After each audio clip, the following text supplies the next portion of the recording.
Chào các anh chị. Chào các anh chị, là hôm nay mình hân hạnh được đón được cô luật sư Ramos. Cổ đã từng nói chuyện với nhóm mình trước đây rồi. Ngày hôm nay cổ trở lại, cô sẽ nói về vấn đề quan trọng khi mà mình đấu tranh vấn đề chương trình IEP của con mình với nhà trường.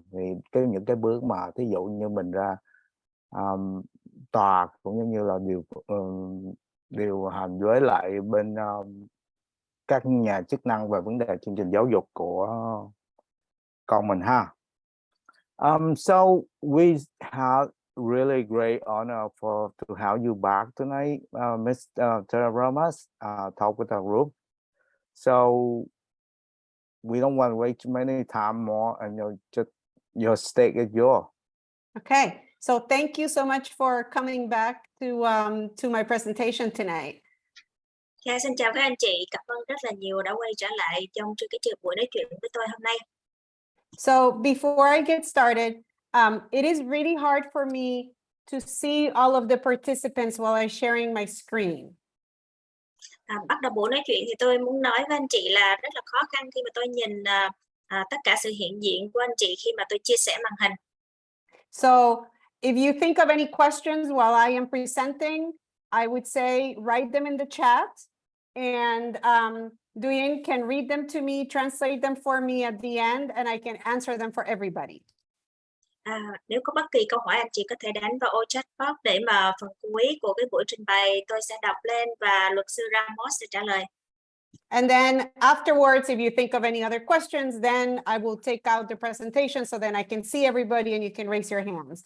But remember that this is being recorded, so if you raise your hand, people will see you that you're being the person asking the question. Và sau cái buổi trình bày, nếu anh chị muốn hỏi câu hỏi trực tiếp có thể giơ tay lên hỏi, và nên nhớ rằng đây là một cái buổi nói chuyện có được thâu âm cũng như là thâu hình lại, cho nên anh chị mà nói trực tiếp thì cũng sẽ được thâu hình và thu âm. So because everybody can see as a recording that you're asking the question, I always tell parents to remember that our kids are human beings that are going to grow up. So any questions you have, I prefer you try to put them in a more general sense than to talk specifically about your child. Bởi vì cái đoạn video này có thu lại, cho nên và con của chúng ta sẽ lớn lên. Cho nên khi mà hỏi những cái câu hỏi thì anh chị nhớ đặt những cái thông tin cá nhân của con hay như thế nào đó theo cái tính chất chung chung thôi, đừng có cụ thể hay là nêu tên của bất cứ ai. Okay, so today I'm going to talk about about two areas of special education that I get a lot of questions and parents often don't know enough. Hôm nay tôi sẽ trình bày hai cái lĩnh vực mà rất là nhiều câu hỏi của phụ huynh và rất là nhiều phụ huynh không có hiểu rõ vấn đề. So I'm going to talk about mediations and hearings. Tôi sẽ nói về hòa giải và hầu tòa. Let's see how I move to the next page on this. Why is it not working? Let's see. There we are. Okay, so today I'm going to explain what is a mediation, what is a hearing, and how they work. Tôi sẽ nói về vấn đề hòa giải như thế nào, hầu tòa như thế nào và cái cách hoạt động của hai quá trình này. And then I'm going to tell you how to prepare for either of them if you decide to go to a mediation or go to a hearing. Tôi sẽ nói cho quý vị biết cái cách nào mình để chuẩn bị về mặt hầu tòa hay là hòa giải. Okay, so first thing is, let's talk about how often hearings and mediations happen. Sẽ nói về cái chuyện hòa giải xảy ra thông thường khoảng bao nhiêu. So a hearing that goes all the way to the end, when a hearing officer publishes a decision, those are truly very rare in Massachusetts. Cái quá trình hòa giải diễn ra từ đầu cho đến cuối, có nghĩa là bắt đầu khiếu nại cho tới cuối cái kết thúc hòa giải thì sẽ diễn ra rất là hiếm ở bang Massachusetts. Yeah, so for example, there were over 9,000 rejected IEPs in 2020. Ví dụ như trong năm 2020 có 9.442 kế hoạch học tập IEP bị từ chối. But there were only 19 full hearings that reached a decision. Tuy nhiên chỉ có 19 cái buổi lắng nghe. So you can see that, yeah, sorry. I'm sorry, chỉ có 19 cái buổi kiện ra tòa thôi. So as you can see, from 9,000 to 19, that's a really big spread. Anh chị có thể thấy con số từ 9.440 mấy mà đến con số 19 cái buổi kiện ra tòa thì cái tỷ lệ rất là khác biệt. And there were about a little bit over 500 mediations and a little bit over 300 hearings. Và khoảng có 573 cái cuộc hòa giải và khoảng có 370 mấy cái cuộc kiện ra tòa.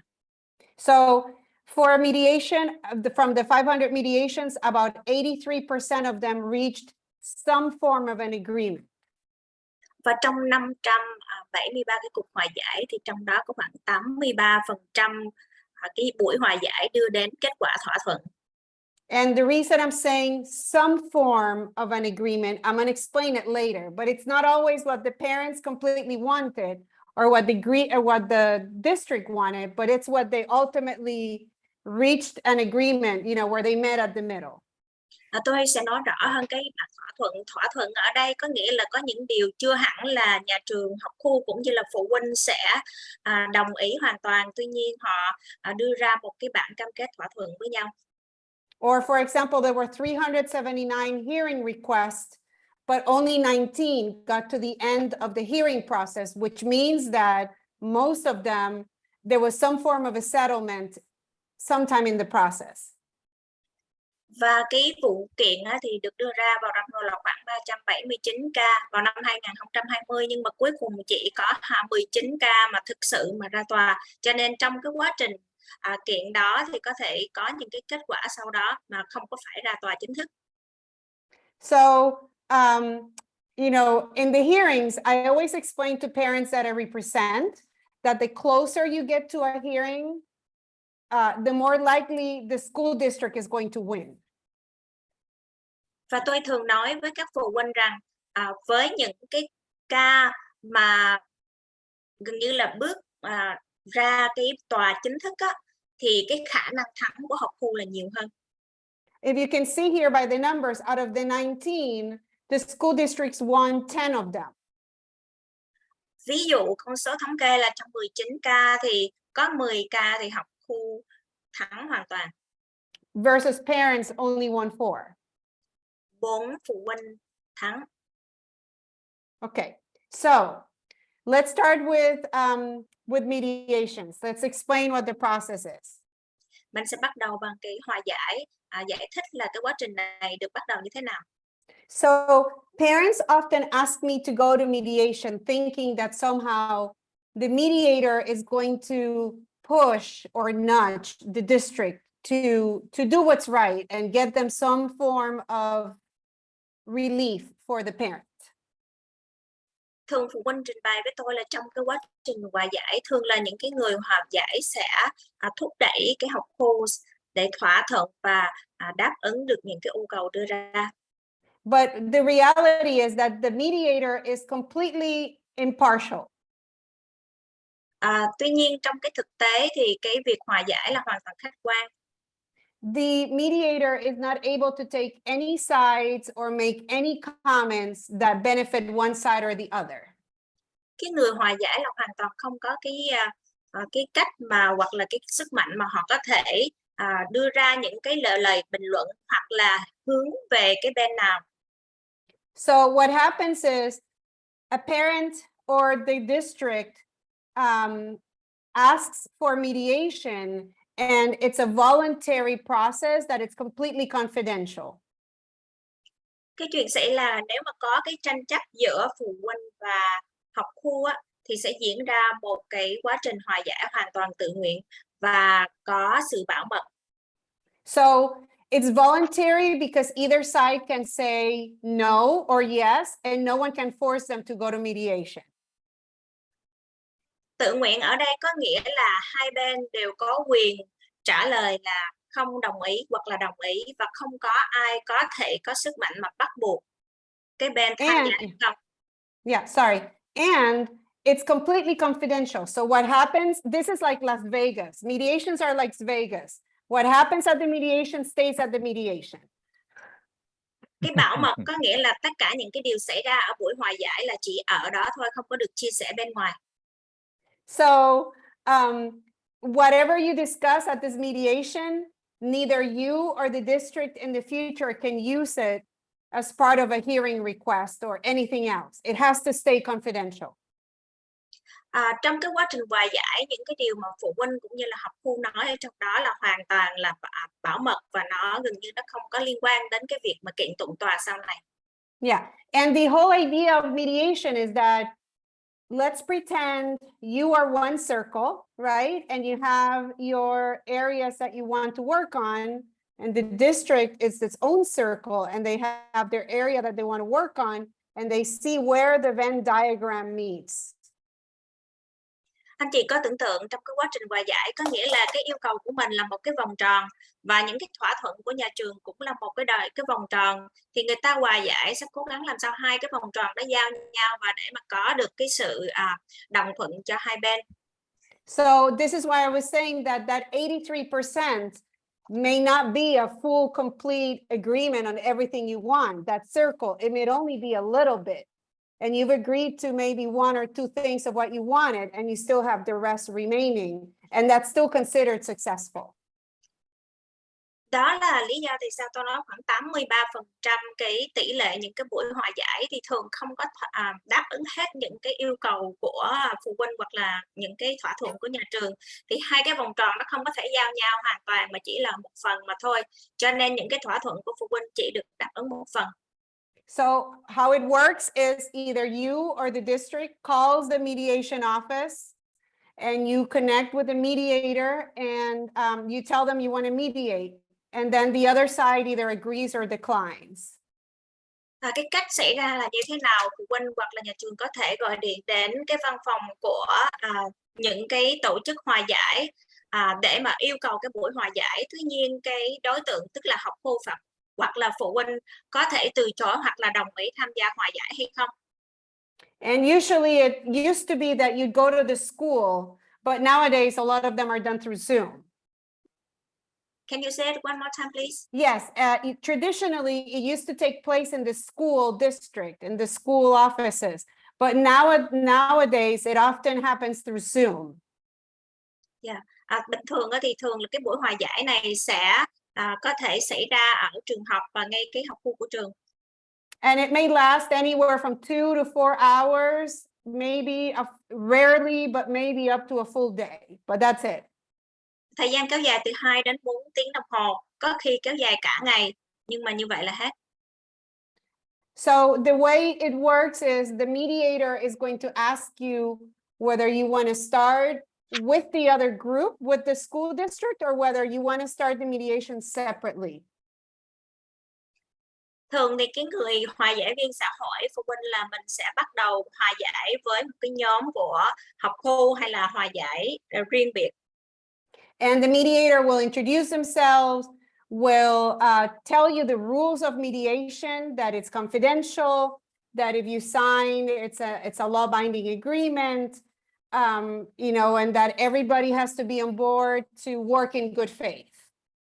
Họ sẽ giới thiệu bản thân, rồi sau đó sẽ nói lên những cái quy luật mà được áp dụng trong hòa giải như thế nào, mọi thứ đều được bảo mật và họ sẽ tập trung vào việc thảo luận những cái nhu cầu và những cái tương lai để mà giải quyết tranh chấp.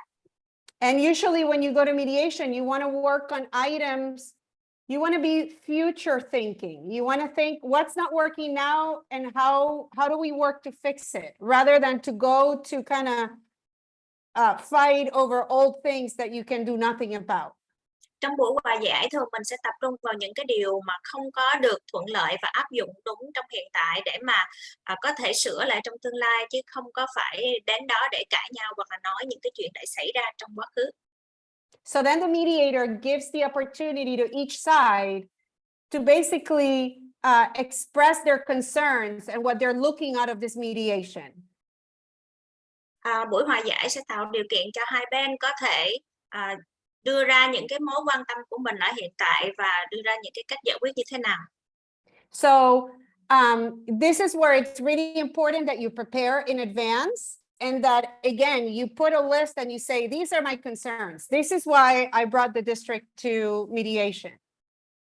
Đó là lý do phụ huynh đến cần phải chuẩn bị thiệt là kỹ và sẽ đưa ra những cái nỗi lo lắng của mình. And again, you want to be forward facing. You can say, my son is not making progress in this classroom. He needs a specialized teacher of the deaf. He needs this kind of materials in the classroom. The district is not providing it. You want to think of the problem and what you want to reach the goal and fix the problem. And you want to present that with a little bit of background on what took you there. But you want that to be short and well planned. Phụ huynh thường phải chuẩn bị thiệt là kỹ những cái nỗi lo lắng và cái điều gì xảy ra cũng như là cái mục đích tiếp theo của mình là gì. Ví dụ như mình nói là con mình không có được tiến bộ trong lớp học, không có được hỗ trợ giáo dục đặc biệt dành cho người điếc chẳng hạn, không có được cung cấp những cái tài liệu cho con học một cách phù hợp. Thì từ đó mình sẽ đề nghị nhà trường phải cung cấp những cái dịch vụ và cái hỗ trợ phù hợp cho con mình. If you start it together, then you will say your part and then the district will say their part, right? You will each make that opening statement and then you split up. If you start it split up, you will each tell the mediator when it's your turn, but the other side will not hear any of it.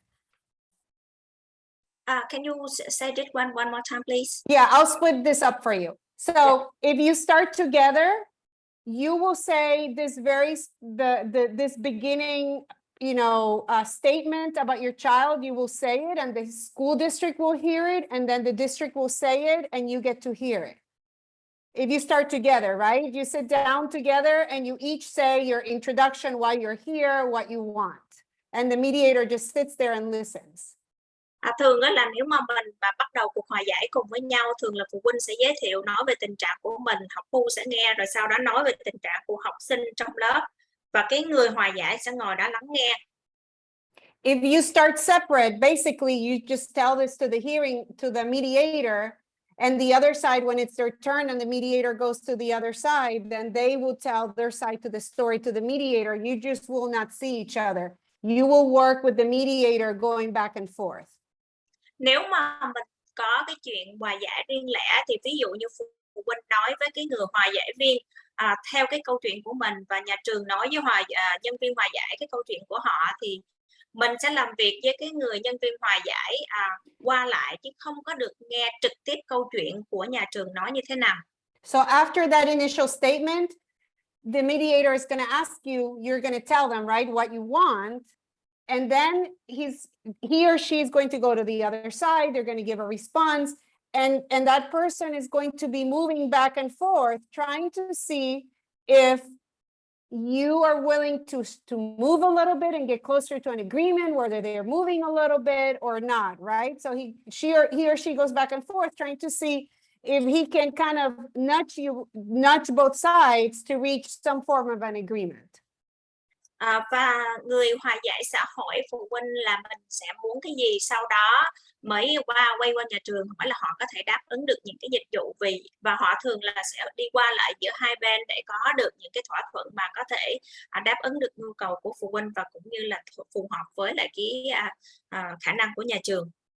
So let's say that you reach an agreement. Let's say that you came in and you told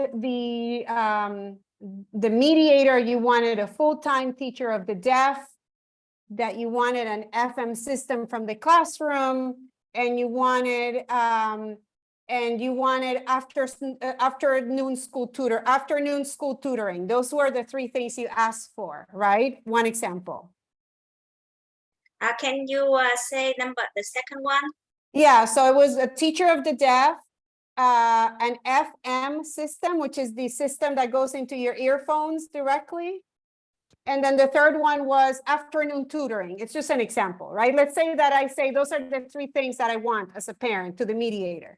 Ví dụ như phụ huynh sẽ yêu cầu 3 điều. Một điều là có một giáo viên dạy về câm điếc hoàn toàn là trong lớp học.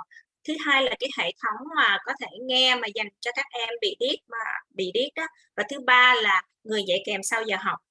So let's say the school comes back to the mediator and they say, okay, we're willing to give her child the FM system and the teacher of the deaf, but not the after school tutoring. And the mediator comes back to you and you say, okay, I'll take it.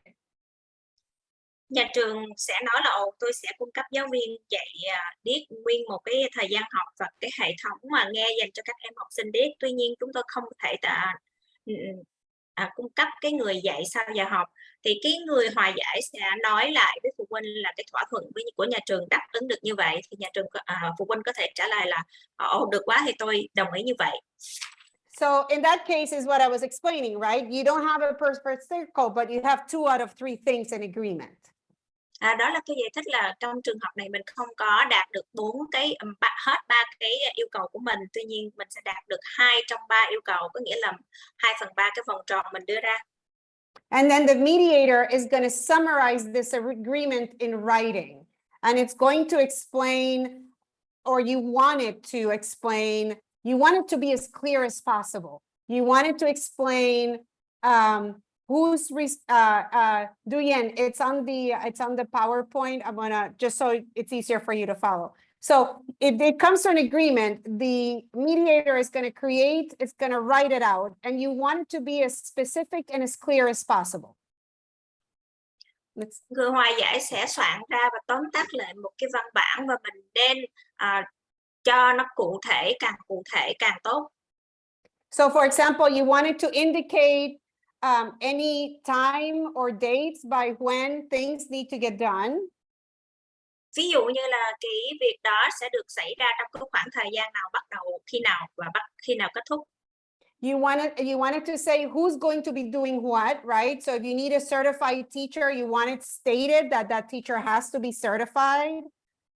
Ai thực hiện cái điều khoản này, thầy cô giáo cần phải có những cái bằng cấp như thế nào. You want it to be as clear as possible. Và cái bản thỏa thuận này càng rõ càng tốt.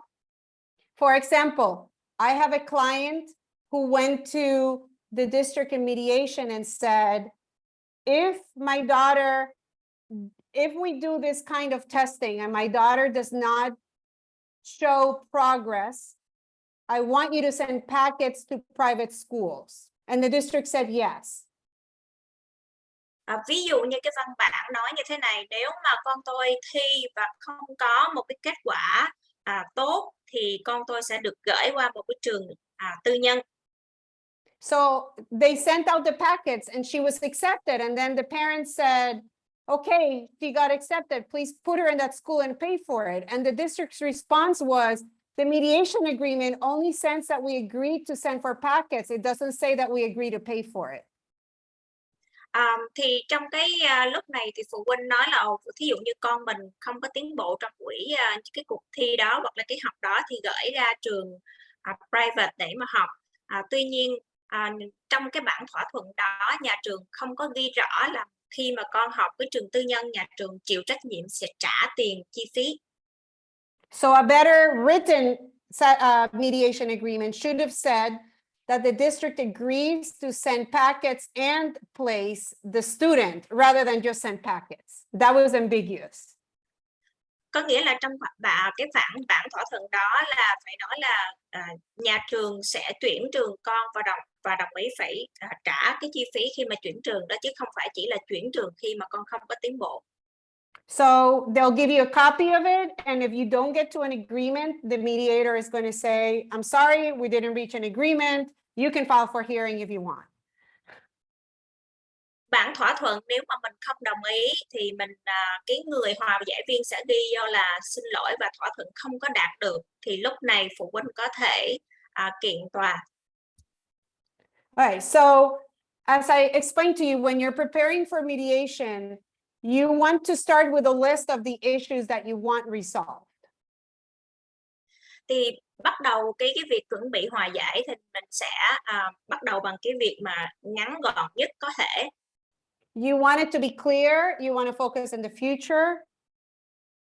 Thật rõ ràng và tập trung vào tương lai. And you want it to be professional. Và mình muốn là rất là chuyên nghiệp trong buổi hòa giải.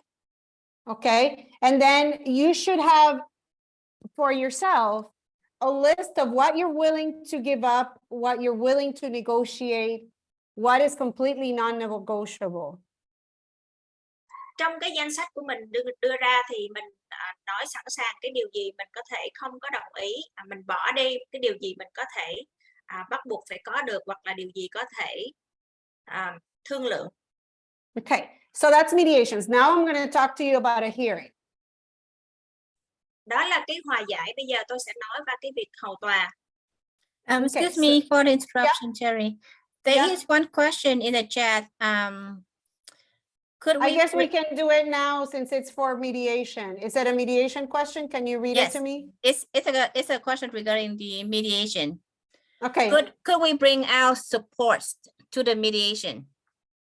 Yes, you can bring support to the mediation. You can bring anyone that you think it's helpful for you. Câu hỏi là mình có thể mang theo những cái người hỗ trợ cho mình tới cái hòa giải hay không? Câu trả lời là có, anh chị có thể mang theo những cái người có thể hỗ trợ cho mình đến cái phần hòa giải. Thank you. That's just one question. If you have an advocate, if you have a lawyer, if you have a therapist that has been working very closely with your child that can help you, you can bring them. Ví dụ như đó là những người biện hộ cho con, người trị liệu hoặc là luật sư. Okay, so let's talk about the BSEA. They're called due process hearings. Mình sẽ nói về BSEA là một cái quá trình tòa tố tụng. Okay, so I'm going to explain a little bit of background about the United States legal system. So just bear with me for a moment. Tôi sẽ nói một chút xíu về luật pháp và của Mỹ. Anh chị kiên nhẫn chút xíu. So the United States has 3 branches of government, right? Mỹ thì sẽ có 3 cái cơ quan chính phủ. It has the court branch, right, where the Supreme Court is the head of that branch. I'm sorry that sometimes I cannot understand very clear for this part. Yeah. So the United States government has 3 branches, right? Dạ, thì chính phủ Mỹ có chia ra 3 phần. The first one is the executive branch. That's the president. Đầu tiên là cái phần của tổng thống. Then the second one is Congress. That's the second branch of government. Và thứ hai là phần lập pháp. The third one is the courts. The Supreme Court is the highest office of that branch. Và hệ thống thứ ba là hệ thống tòa, thì cái tòa mà liên bang là cao nhất. But there's also what we call the fourth branch, which is not an official branch, but it has slowly become one. Và một cái hệ thống nữa thứ tư thì hiện tại nó không có chính thức, nhưng mà sẽ bắt đầu là một cái hệ thống sẽ trở thành chính thức. Which is the agencies, all of the agencies, right? Department of Education, Department of Housing, Department of Social Services. That is an unofficial fourth branch. Và đó là những cái hệ thống bao gồm ví dụ như là hệ thống giáo dục, là hệ thống về mặt housing cho tất cả các cư dân ở liên bang và nhiều cái hệ thống khác, thì tất cả những cái hệ thống này nó không có một cái tên chính thức giống như 3 cái hệ thống chính thức kia, nhưng mà sẽ trở thành. Traditionally, issues of criminal law or civil law have gone through the court system. Theo cái truyền thống thì những cái gì mà liên quan tới tội phạm hoặc là dân sự thì sẽ được giải quyết qua cái hệ thống tòa án. But issues that deal with the law of those agencies go through the administrative law system because they are administrative agencies.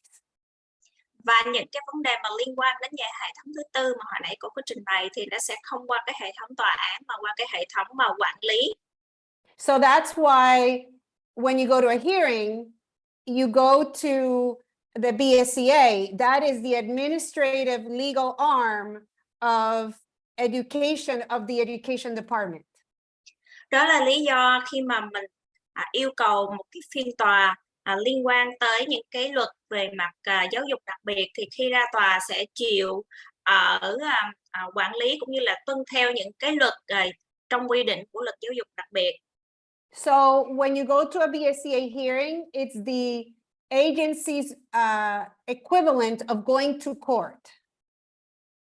Thì khi mà mình yêu cầu cái việc tòa mà BSEA có nghĩa là giống như là mình đưa ra mình việc ra tòa. And very often parents don't understand that because of that, it's become very legal and technical in the way that it operates. It's very much created for lawyers to do well because it's a legal entity. Thì cái việc ra tòa này có nghĩa là sẽ tuân thủ theo những cái luật mang tính chất luật pháp và chỉ sẽ được vận hành và thực hiện tốt với những cái người mang tính chất có biết luật là luật sư. So it's supposed to be something that parents can go on their own. It's called pro se, but it's become so technical and legal that it's really hard for most parents to actually win on their own, which is very sad. Có những cái trường hợp là phụ huynh có thể giống như là tự biện hộ cho mình trong những cái tòa này. Tuy nhiên những cái điều luật nó mang tính chất là luật pháp và có nhiều cái kỹ thuật khác mà nếu mà phụ huynh đa số là sẽ bị thất bại nếu mà không có sự hỗ trợ của luật sư. There it is. So when you go to an hearing, you are able to go into any issue related to special education or the procedure of providing services for a child in special education. Khi mà mình kiện ra tòa thì những cái vấn đề có thể bất cứ liên quan những vấn đề nào liên quan đến giáo dục đặc biệt cũng như là cái cách phân bố và đưa ra giống như là dịch vụ giáo dục đặc biệt. Yeah, so that includes IDEA, Section 504, the ADA, and any other statute related to special education. Thì đó là bao gồm tất cả những cái đánh giá hoặc là những cái điều liên quan tới kế hoạch học tập cá nhân IEP 504 hoặc là bất cứ những cái điều gì mà liên quan đến giáo dục đặc biệt tại trường học. Yeah, so who can file this? It's very open. The student, the parents, you can tell them I put a list, right? They can read the list. Ai có thể nộp đơn mà để mà đưa ra kiện tòa thì rất là nhiều cá nhân có thể mình có thể đọc cái list này, thí dụ như học sinh từ 18 tuổi trở lên hoặc là bố mẹ hoặc là người giám hộ hợp pháp, người biện hộ giáo dục thay thế hoặc là những cái chương trình học khu mà hoặc là cơ quan giáo dục ở tiểu bang hoặc là cơ quan khác hoặc là một cá nhân nào đó hành động thay cho cha mẹ hoặc là luật sư, những cái người ủng hộ cho bất kỳ điều nào trên. So the person that files for the hearing is called the moving party. Cái bên yêu cầu mà phiên hầu tòa thì gọi là bên yêu cầu. And that moving party has to send a written hearing request to the BSEA with a copy to the school district, which becomes the opposing party. Bên yêu cầu sẽ gửi tới một cái văn bản kiện tới BSEA đến và cái người mà hoặc là cái trường thì trở thành là cái bên đối lập, là tức là bị kiện. And it's really important that you keep a really good record if you're going to do this on your own, because there are very specific timelines for everything in the hearing process. And if you don't do it, you will default on the case. You will immediately lose the case. Và mình tự làm một mình thì cần phải để những cái giấy tờ này trong cái lịch sử giấy tờ của mình thiệt là kỹ, bởi vì có những cái khoảng thời gian nếu mà mình không có tuân thủ thì cái trường hợp của mình sẽ bị thất bại. Yeah. So the person that receives the complaint, the opposing party, has 10 days to respond to the hearing request, or they have to file a motion to ask for more time to respond. Cái bên bị kiện sẽ có 10 ngày để trả lời cái yêu cầu hầu tòa, hoặc là họ có cái quyền là thêm cái thời gian để trả lời cái yêu cầu hầu tòa này. And this is why it can get difficult and technical. When you file the hearing request, it takes time to write a good request. You have to think all of the issues very carefully and what you're going to include in it, because once you file it, those are the only issues you can fight at the BSEA. Đó là một cái điều thực ra cũng rất là khó khăn, bởi vì khi mà mình kiện ra tòa thì mình phải suy nghĩ thiệt là kỹ cái vấn đề mà viết ra thiệt là rõ cái vấn đề khiếu nại là gì, và mình yêu cầu một cái phiên tòa để mà mình kiện cái bên kia. So for example, if you write the hearing request and you complain that the classroom is not appropriate for your child, but you don't include in that hearing request that your child is owed compensatory services for something that they have forgotten to give him for the last 2 years, you cannot ask for that when you get to the hearing. You're done. You didn't include it as part of the hearing request. Ví dụ như là trong cái đơn khiếu nại, mình nói là con mình đang ở trong một cái lớp học không có phù hợp với con.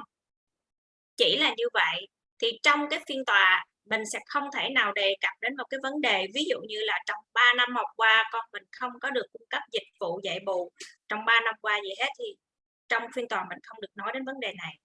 And not only that, but if you lose the hearing and you decide you want to sue in federal court to appeal, you also cannot bring that issue that you forgot to put into the hearing request into the federal court. So it's lost forever. Kết quả là thất bại. Nếu mà mình khiếu nại trên tòa án liên bang, mình vẫn không có được đề cập đến những cái vấn đề khác, chỉ là cái vấn đề mình yêu cầu trong đơn khiếu nại mà thôi. Có nghĩa là mình thua là thua hoài luôn, chứ không có được khiếu nại thêm vấn đề khác. So the other thing too is you can only ask for things up to 2 years back. Một vấn đề nữa là mình chỉ có thể nêu ra các vấn đề trong vòng 2 năm kể từ cái ngày mình kiện. In the law that's called the statute of limitations. Theo luật pháp, cái tên nó gọi là pháp quy về thời hạn hiệu lực. So I'll give you an example. Right now, if I were to file for hearing asking for COVID compensatory services, I could not go back and say on March 17th, the governor closed the schools and you owe me services starting on March 17th, 2020. Ví dụ như là bây giờ tôi nói là muốn kiện cái dịch vụ mà dạy bù cho con trong cái mùa Covid, thì khi mà tôi kiện thì tôi không có thể nào mà bắt đầu từ thời điểm này đến 2 năm về trước, tức là khoảng vào tháng 3 năm 2017 chẳng hạn, thì không có kiện cái khúc đó mà chỉ kiện trong thời gian 2 năm mà thôi. So why can you not ask for the services from back in March 17, 2020, starting then? Because it's been more than 2 years. You can only start asking for things starting August 18, 2020. That's 2 years.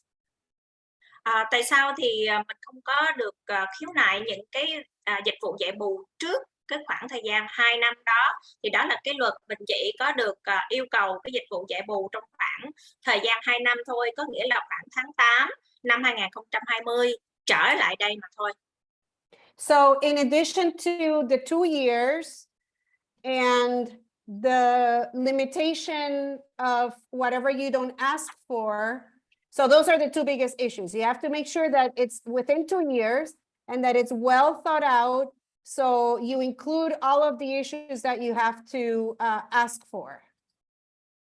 Đó là hai cái điều quan trọng mà anh chị cần lưu ý. Thứ nhất là mình phải kiện ra tòa, nhưng mà cái điều mà mình ghi ra phải thiệt là rõ. Cái thứ hai là những cái pháp quy về thời gian hiệu lực, có nghĩa là trong vòng 2 năm kể từ ngày mình kiện tòa. And this is important because when the district responds to the hearing request, they can also file what is called a sufficiency challenge.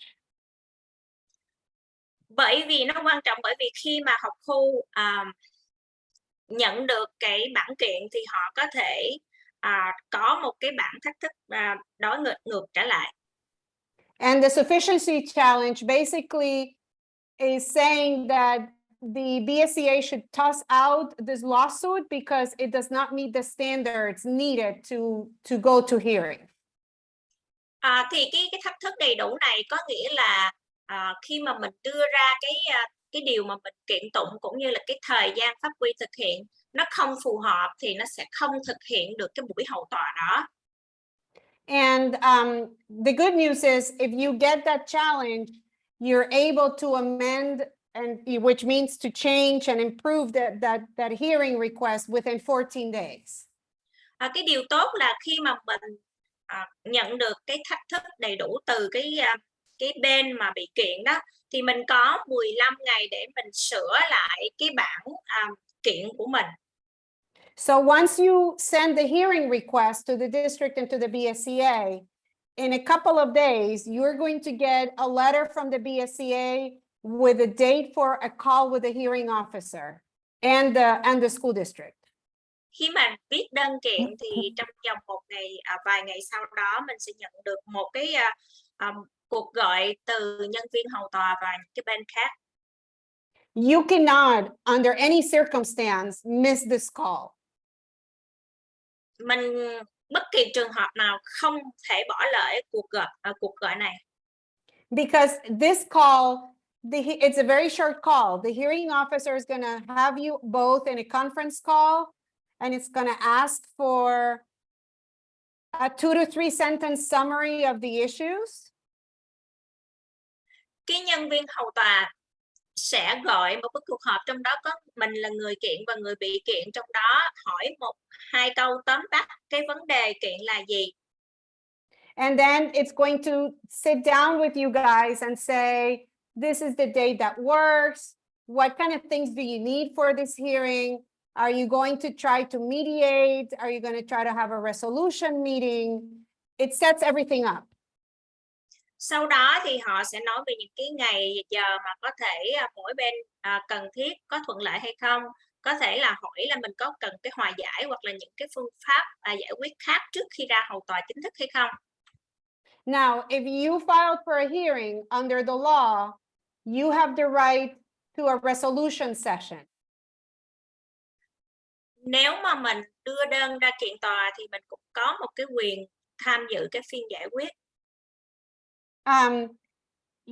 The districts don't like to do the resolution session very often. They think it's a waste of time.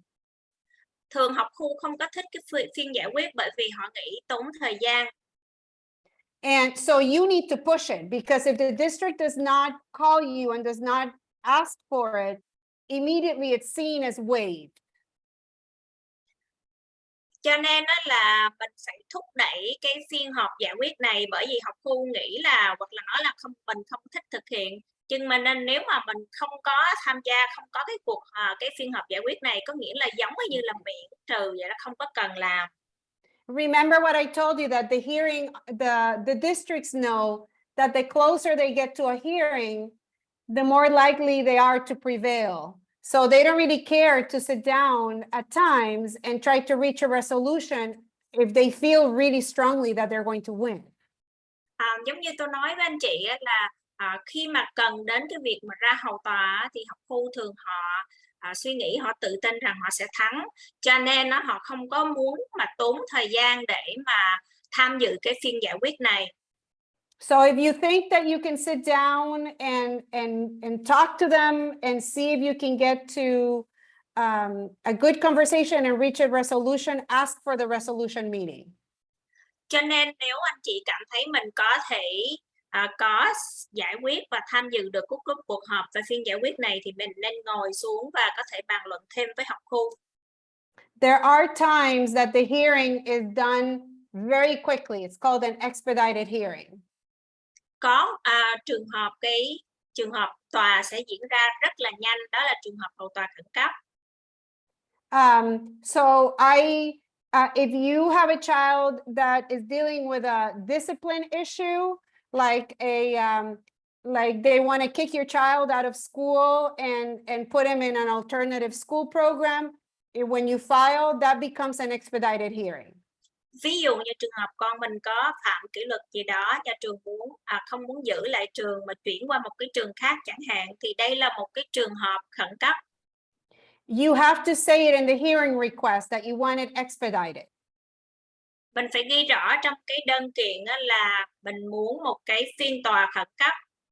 And you cannot change the timeline. It has to happen within 15 days after the request is submitted after the request is sent. Khi mà yêu cầu hầu tòa thì cái phiên hầu tòa khẩn cấp này sẽ diễn ra trong 15 ngày. Mình không có thể thay đổi được khoảng thời gian này. So if you're going to file for expedited hearing, you want to have everything ready to go. Cho nên nếu mà mình muốn kiện một cái phiên tòa khẩn cấp thì mình cần phải có tất cả những cái giấy tờ chuẩn bị sẵn sàng. Then there is the accelerated hearing. So you can see there's expedited and then accelerated. Expedited is the fastest, then it's accelerated. Mình thấy có hai cái thuật ngữ ở đây, một cái là hầu tòa khẩn cấp thì cái chuyện đó sẽ xảy ra rất là nhanh hơn là cái hầu tòa tăng tốc này. So for an accelerated hearing, it has to be for health and safety concerns or when the student is in danger. Hầu tòa tăng tốc thường áp dụng cho với những cái vấn đề liên quan đến sức khỏe mà có thể ảnh hưởng đến sức khỏe của các em sinh viên. So for example, the student doesn't have a program and he's sitting at home. Ví dụ như là các con không có những cái chương trình phù hợp và phải ở nhà. So this one has to be done within 30 days. Phiên hầu tòa này sẽ được tổ chức trong vòng 30 ngày. Anything that you need to communicate to the hearing officer, any request for changes in dates, any documents that you want to provide, any list of witnesses, it has to be in writing, and you have to send a copy to the other side. Tất cả những cái thay đổi về thời gian, những cái tài liệu kèm theo danh sách của những cái người làm chứng chẳng hạn cần phải được viết ra và đưa đến quan tòa, cũng như là sẽ có một cái bản sao để gửi đến cái bên mà bị kiện. The hearing officer is not allowed to speak to one side without the other side present. Cái người hầu tòa không được phép nói chuyện với bất cứ một cái bên nào nếu mà không có cái bên đối diện mà hiện diện trong cái buổi nói chuyện đó. And any email or communication to the BSEA or the hearing officer, you also have to copy the other side. Tất cả những cái email mình gửi cho quan tòa BSEA cũng phải có một bản copy để gửi cho bên bị kiện. Okay, so after you do a resolution meeting or after you waive it, if you don't want to have it, the next part is a pre-hearing conference. Sau cái phiên giải quyết hoặc là không có cái phiên giải quyết được miễn trừ thì cái bước kế tiếp là buổi trao đổi trước khi ra hầu tòa. That is your chance to meet the hearing officer and the other side. You all meet together and you clarify to the hearing officer what are the issues and see if there's any possibility for a settlement. Đây là cơ hội gặp gỡ các bên và nhân viên hầu tòa, trong đó mình sẽ làm rõ hoặc là mình nói thiệt là rõ cái việc yêu cầu kiện ra như thế nào và xem xét khả năng giải quyết. So you have to be ready to be just like you did with the mediation. You want to be ready to explain your position. What are the issues? Why are you at this hearing? Why did you take the district to hearing? What are you seeking as a resolution? You want to have it all very clear and in a way that the hearing officer can understand it and hopefully side with you.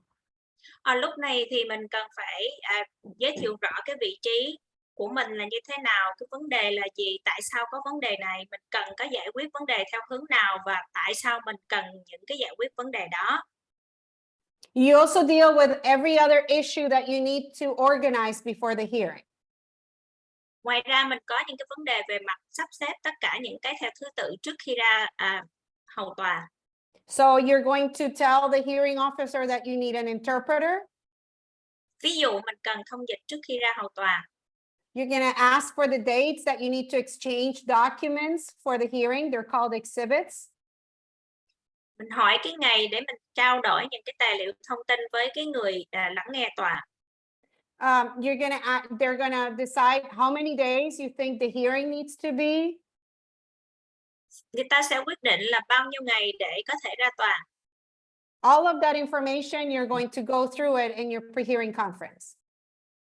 Và tất cả những cái điều này sẽ xảy ra trong một cái buổi mà mình họp trước khi mà cái tòa thực sự diễn ra. Okay, so when you file for a hearing, legally, you have the burden to prove your case. trước khi mình đưa ra giấy kiện thì mình có một cái nhiệm vụ là mình phải có những cái bằng chứng cho trường hợp của mình. So it's not for the district to prove that they have an appropriate program. You have to prove that that program is inappropriate. Không phải là học khu cần phải có những cái bằng chứng để chứng tỏ những cái chương trình này phù hợp, mà phụ huynh cần phải có những cái giấy tờ bằng chứng là những cái chương trình này không phù hợp với con mình. And the only way you can do that is by having documents, usually evaluations, reports, all sorts of documents that show your case. Thì cái giấy tờ mà chứng minh trong đó có những cái bản đánh giá, những cái bản báo cáo từ trường học để mà đưa ra cái trường hợp của con mình. And witnesses and experts that can explain those documents in a way that it tells a strong, compelling story. Và những cái người bằng chứng đó là những cái chuyên gia có thể đọc được những cái tài liệu này và chứng tỏ những cái dịch vụ đó không phù hợp. So I always tell parents, it's not that I don't believe them, but we need to create this trail of papers and have these experts that will give credibility to your story and convince the hearing officer that you are right.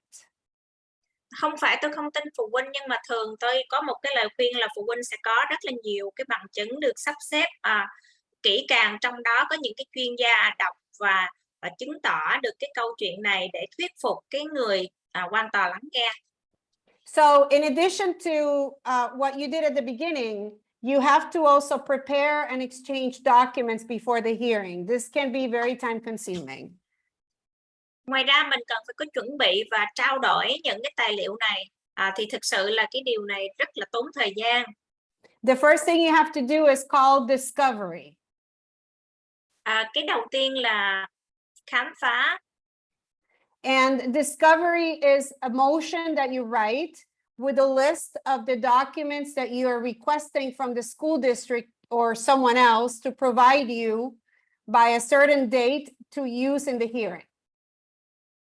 Đây là những cái tài liệu thông tin chính thức có thể của từ cái học khu chẳng hạn, mà trong đó có những cái ngày giờ cụ thể để mà trình bày trước tòa. So anything that is not privileged by the law can be asked for in discovery. Can you explain this one? Yes, a privilege is like a special permission that the court gives you to keep it confidential and not share it. So for example, I have privilege with my client. I don't ever have to turn any confidential information that I share with just my client and me. That's a privileged document. So everything that's not privileged, I can ask for it in discovery. Thank you. Yeah. Thì có những cái tài liệu mà giống như bảo mật giữa khách hàng và giới văn tòa, thì giống như mình không có trình bày và trao đổi trong cái giai đoạn này, thì thường là tất cả những cái tài liệu đó tôi sẽ yêu cầu trong cái khoảng cái thời gian discovery khám phá này, có nghĩa là những cái tài liệu đó sẽ được giữ bảo mật, không có chia sẻ. So for example, right after I file for hearing, I will send a very long discovery request to the district that asks for emails and data in addition to the school records. Ví dụ như là trong khoảng thời gian này thì tôi sẽ yêu cầu những cái email hoặc là những cái dữ liệu từ cái học khu. And then the next thing that you often do in a hearing, it's called an interrogatory. Giai đoạn kế tiếp là thẩm vấn. And an interrogatory is basically a motion with a list of questions that you're asking the other side to respond to you in writing. Đó là một chuỗi những cái câu hỏi mình hỏi cái bên bị kiện, và họ phải trả lời những câu hỏi này. And then the last thing is a deposition. Giai đoạn 3 là lắng động. These are the same as in any court case. A deposition is when you bring a witness to an office and the lawyer asks them questions instead of waiting to do it during the actual hearing or lawsuit. Tức là mang những cái người nhân chứng đến để được hỏi và thẩm vấn bởi luật sư, thay vì phải đợi đến cái thời gian ra tòa chính thức. But that can only happen at the BSEA if the hearing officer gives you permission to do it. Chỉ xảy ra nếu mà nhân viên quan tòa cho phép mình làm việc này. Okay, so the last thing that happens is a subpoena. Cuối cùng là phần trách đòi hầu tòa. So I think by now, with everything going on with Trump and his lawsuits for January 6th, thankfully, people in America, subpoena has become a bit of a household name, right? Dạ thì cái tên này có vẻ là giống như là một cái tên rất là thông dụng mà nhiều người Mỹ cũng có thể biết được. So a subpoena is basically a command done by the hearing officer to appear as a witness to testify at a specific date. Đây là một cái lệnh bằng văn bản xuất hiện trong một cái ngày và giờ nhất định, giống như là mình muốn cái nhân vật nào đó có thể làm bằng chứng trong cái ngày hầu tòa. So for example, very often doctors in hospitals and teachers in school programs will not come as your experts, right? They have information, but you cannot just hire them to come and testify for you. Ví dụ như là thầy cô giáo hoặc là bác sĩ thì có những cái ngày, cái giờ nhất định đó, nhưng mà mình không thể nào thuê hoặc là yêu cầu họ đến để hầu tòa. So what you do is then you have to write a motion to the BSEA requesting that they provide a subpoena for a specific person to show up and testify. So let's say I want a teacher in a program in that district, and the district, she's not going to appear on her own. You write the hearing officer a motion, you say, I want you to send a subpoena to this teacher, and that way they force her to come and testify. It's an order from the court. Yeah. Dạ, đó là cái lý do tại sao nếu mà mình thực sự mong muốn mình yêu cầu một thầy cô giáo hoặc là bác sĩ nào đó đến có những cái chứng minh về con của mình hoặc là những cái tài liệu, thì mình sẽ yêu cầu quan tòa đưa cái trác đòi hầu tòa để cái nhân vật đến đó có thể làm đến tòa và làm chứng cho mình. You can also do the same with documents. You can ask the hearing officer to command that a specific person to turn over specific documents through a subpoena. Đó áp dụng đối với một cái tài liệu đặc biệt nào đó thì mình yêu cầu tòa sẽ đưa ra một cái lệnh là mình đòi hỏi một cái tài liệu đó phải nộp lên tòa. So let's say that you send a subpoena and you send it to the other side. The hearing officer agrees, sends it to a specific person, and they don't show up. Then you can go to court, to the superior court, and get an order that that person appears. Thì ví dụ như trong cái trường hợp mà mình yêu cầu cái nhân vật nào đó mà đến để mà làm chứng trước tòa, họ không có đến tham dự tòa chẳng hạn, thì mình có thể khiếu nại lên cái tòa cao hơn và bắt buộc cái người đó phải đến để tham dự tòa. So as you can see, this is really technical, and I'm sorry, I'm trying to break it down for you so you get a sense, but it's very much the same way you prepare for court in the district court or the superior court. It's the same thing. Thì như anh chị thấy, đây là những cái thuật ngữ mang cái tính chất rất là sâu sắc và một cái chuyên về luật, cho nên thật sự nó cũng tôi cố gắng nói đơn giản và dễ hiểu, nhưng mà cũng thực ra khó. Thì việc chuẩn bị ra tòa cũng giống như là tòa cao cấp hơn, thì cái việc chuẩn bị nó gần giống nhau. And I'm sorry that this sounds really boring, but the reason I'm guiding you through all this is if you ever decide to do this on your own, you have to understand and know all these things, because otherwise the district is going to snow you with all these requests and you're going to have no idea what they are. Thì tôi cố gắng nói như vậy để mà anh chị có thể hiểu rằng cái việc mà thư kiện này có thể làm một mình. Tuy nhiên nếu mà anh chị không có một cái sự hỗ trợ từ cái luật sư hoặc là nhân viên chuyên nghiệp thì thực ra học khu sẽ biết rõ cái điều đó, và họ có thể biết được những cái luật và có thể mình không có thắng được. So the last thing that you need to do before the hearing as well is to make a binder with all of your exhibits, which are all of the documents you want to enter into evidence. Và một cái điều nữa anh chị cần chuẩn bị là làm nguyên một cái bộ hồ sơ, trong đó có rất là nhiều vật chứng và tài liệu để mình trình bày trước tòa.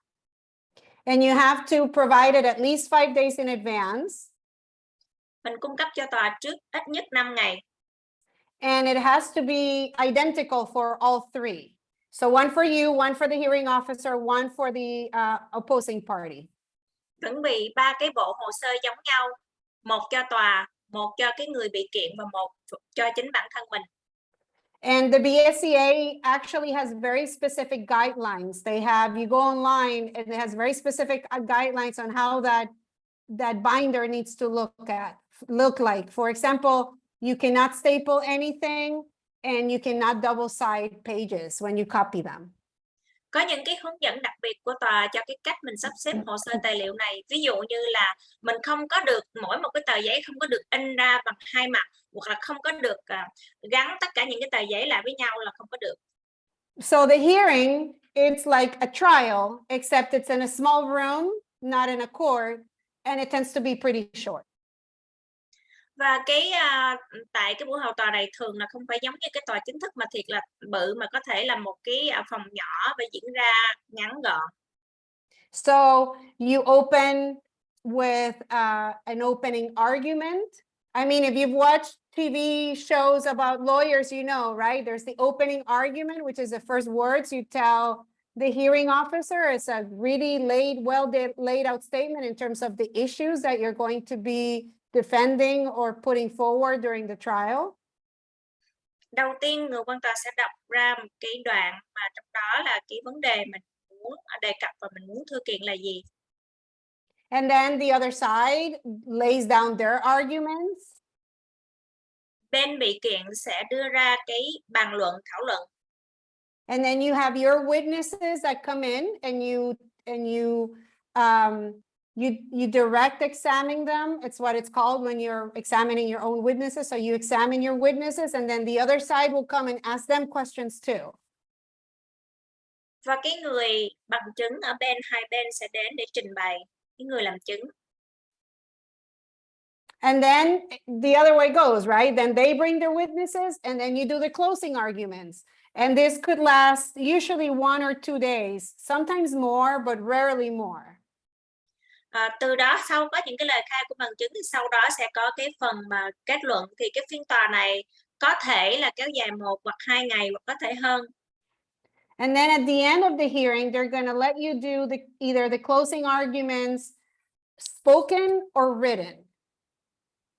Ở cuối phiên tòa họ có thể đưa ra, phiên tòa có thể cho phép mình đưa ra cái bàn luận trực tiếp bằng nói hoặc là bằng viết.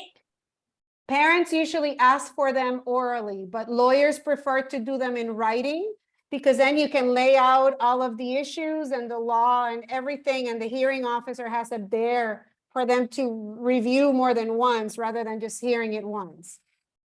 Phụ huynh thường có xu hướng là có thể kết thúc cái phiên tòa bằng cách nói ra. Tuy nhiên luật sư thì khuyên là mình sẽ viết ra, bởi vì khi mà cái văn bản viết sẽ có một cái cách trình bày chi tiết theo luật, và từ đó cái nhân viên mà xem xét tòa người ta sẽ có thời gian hơn một lần có thể đọc được những cái trình bày này. So this list here, I'm not going to get into details because I believe you all have a copy of the presentation. These are your rights according to the BSEA. So it's important that you read it and you know about these rights. In addition, what you've learned today about how the hearing works. Đây là những cái quyền của phụ huynh tại buổi hậu tòa. Tôi sẽ không có nói chi tiết vào đó, tại anh chị có cái bản tóm tắt của cái cuộc nói chuyện hôm nay, nhưng mà đây là những cái điều mà anh chị là có quyền tại buổi tòa như thế nào. Okay, so if you lose, you can appeal the decision to federal court in Boston. You have 90 days to do this. And in that case, you will need a lawyer. You're not usually allowed to do the appeal to appear if you're not admitted to federal court. Nếu thất bại thì phụ huynh có thể khiếu nại trong vòng 90 tuần trên tòa án liên bang hoặc là tiểu bang. Thì ở này thì không có thể mà khiếu nại một mình, thường là phải có luật sư. There are individuals that have gone to federal court on their own, but I highly recommend against it. You can, if you get a decision and the other party is not following the decision, you can request the BSEA to order them to comply with the decision. Có những người thì cũng ra tòa án liên bang một mình, nhưng mà tôi thực sự không có khuyên là phụ huynh nên làm như vậy. Khi mà bất kỳ những cái điều gì mà cái bên bị kiện không có tuân thủ quyết định thì anh chị có thể yêu cầu tòa án BSEA ra lệnh tuân thủ. And you or the other side can request that the hearing request be withdrawn by filing a motion. Cả hai bên bị khiếu nại đều có thể rút cái đơn của mình kiện. Okay, so you know, how do you prepare for a hearing? Like I explained, and as you've seen over the last hour, it's really hard to do all this if you don't have any kind of preparation. It can be done. There's parents that have been able to win it. You just have to know how to do it, and you have to be really careful of the guidelines and the timelines. Chuẩn bị hầu tòa như thế nào thì lần nữa trong một cái nói chuyện tôi nói là tất cả các ba mẹ cần phải biết được là không có kinh nghiệm thì cần phải có một cái sự chuẩn bị thiệt là kỹ trước khi ra tòa. To know whether you're ready or whether you should file in terms of preparing, you have to figure out who are your experts and what kind of documentation do you have from those experts that you can present to the BSEA as part of your looking at and speaking to that witness. Mình cần phải chuẩn bị những cái chuyên gia của mình là ai, trong đó những chuyên gia này sẽ giới thiệu và đọc những cái văn bản, những cái bản báo cáo trước tòa như thế nào. Not only that, but is that expert able or willing to testify? Những chuyên gia này có thể hoặc là có thể sẵn sàng làm chứng hay không? So, for example, very often the parent will say, oh, there's an evaluation and it was done by a teacher at the school. Well, would that teacher really testify for you, or are they going to testify for the school district that they work for? Ví dụ như phụ huynh nói có một cái bản đánh giá từ giáo viên ở cái học khu đó, thì mình nên có một cái câu hỏi là giáo viên đó sẽ sẵn sàng làm chứng đại diện cho bản thân mình là phụ huynh, hay là họ sẽ đại diện cho học khu nơi họ làm. So if you do decide to have a lawyer, here are some tips for you so you feel better and are more successful.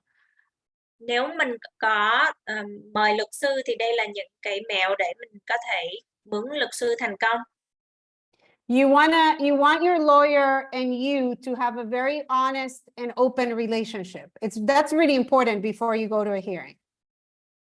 Cần phải có một cái mối quan hệ mở và trung thực từ luật sư cũng như phụ huynh.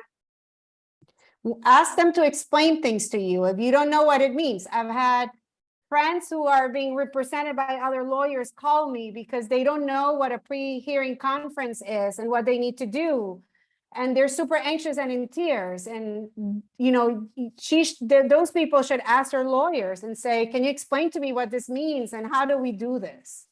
Có những cái điều mình không rõ cần phải hỏi luật sư. Ví dụ như tôi có một cái người có đại diện là một cái luật sư khác.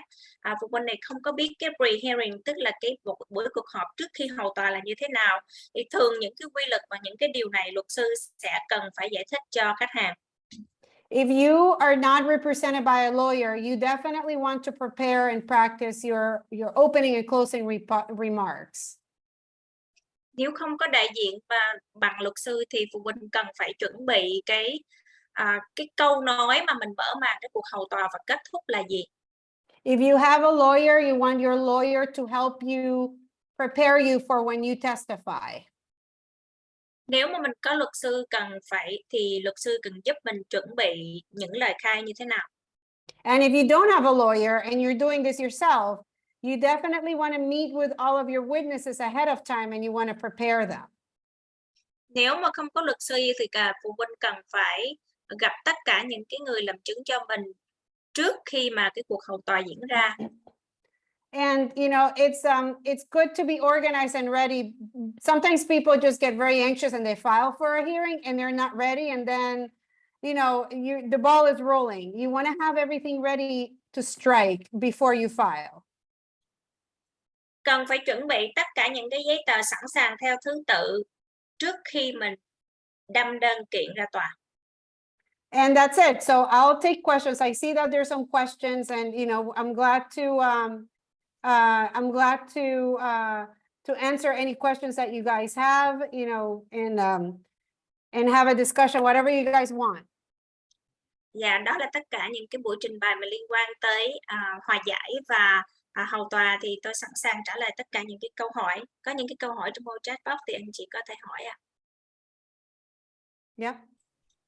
I don't see any question. So Terry, would you like me to stop recording for the Q&A? Sure, that would be great. Okay, let me record that. I'll stop that. Hold on. Thank you so much.